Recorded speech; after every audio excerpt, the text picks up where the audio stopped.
August 29th, Monday, market analysis, Stan Ehrlich. Good morning. We have 7:30 at the moment, California time, only an hour approximately after the markets opened. Let's take a quick look at the S&P 500 Spider ETF.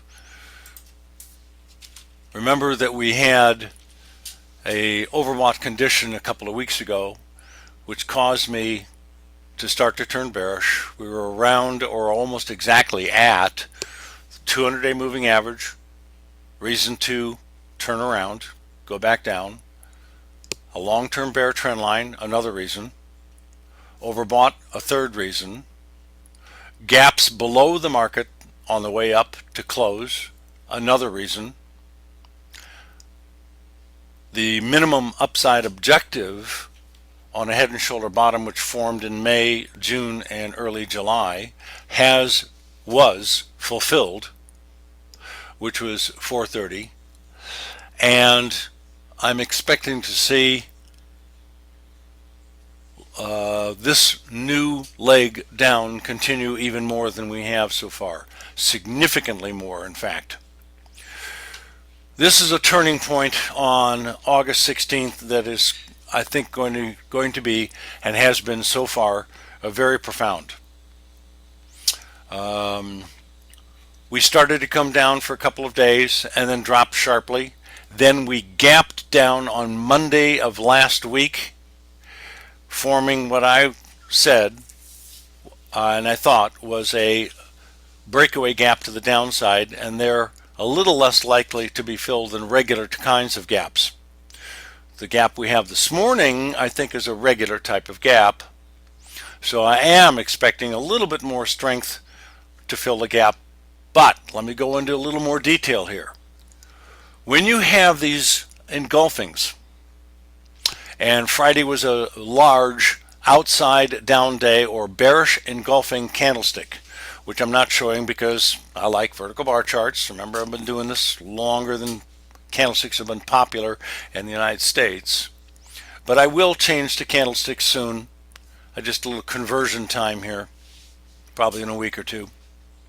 Anyway, bearish engulfings, or bullish engulfings for that matter, have a history of being able to come back into approximately a very broad sense, the middle of the range of the reversal.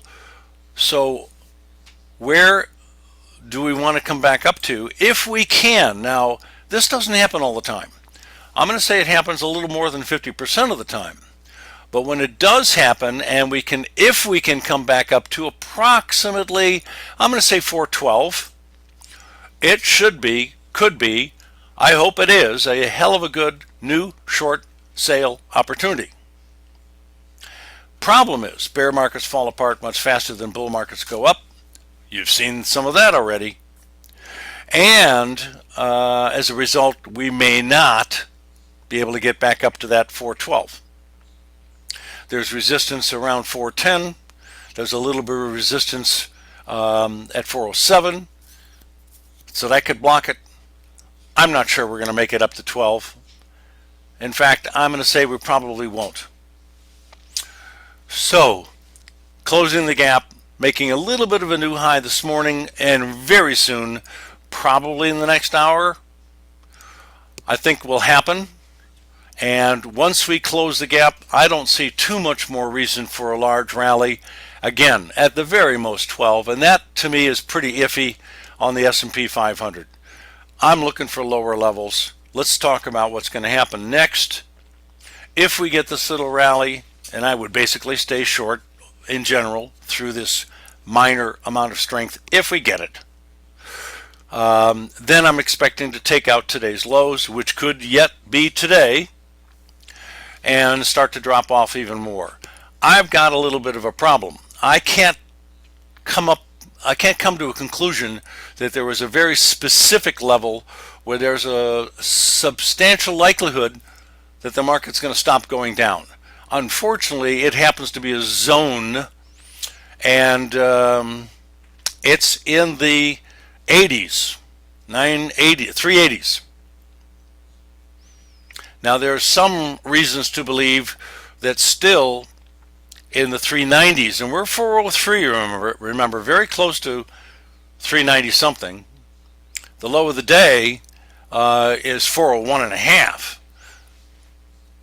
So I can't come to a conclusion at the moment as to where the market's going to try to bottom out for a few days. We're not oversold yet. We're close.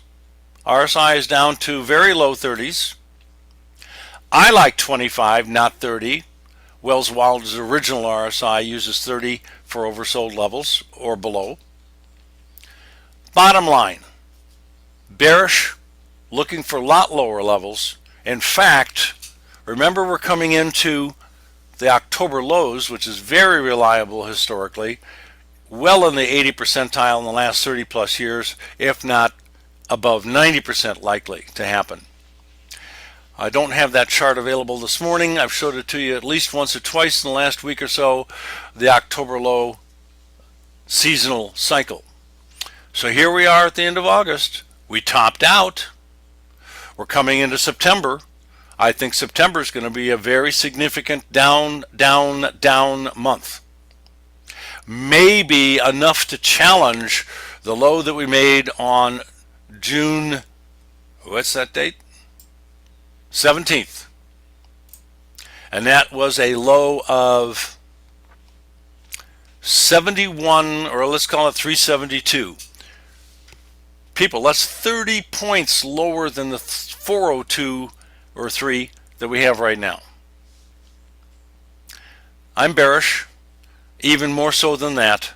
That's just looking for the October lows, maybe around that price level. A bounce November, December, January potentially. And then my ultimate downside objective is in the ballpark of 340, the low 340s, maybe even lower than that. I can't tell yet, except that I have very bearish long-term objectives. And I think the bear market will bottom out next year, and I'm giving an educated guess that it's going to be spring to summer. Remember, the last leg down in bear markets is frequently very sharp, very fast, and very violent, and scary. But yeah, next spring, next summer. So I've concentrated on the S&P this morning quite a bit. The DIA, the Dow Jones daily data chart, gap down also as you would expect, and is not oversold. Oh, it's a little bit below 30, 26.9 almost. So we're actually getting close to 25. Now that's a little bit different story. But still not oversold the way I like it. And lastly, the Qs didn't quite close the gap this morning. There is a tiny 1300ths gap left between today's high and Friday's low. And we have a little support at lower levels, basically like the other indexes. But it's hard to tell. It's a little iffy, except for big broad areas, and we're not at any of them. So I think we're going to see lower levels very quickly here, whether we close this morning downside gap this morning or not. All right. Thank you very much. Stan Ehrlich. See you tomorrow.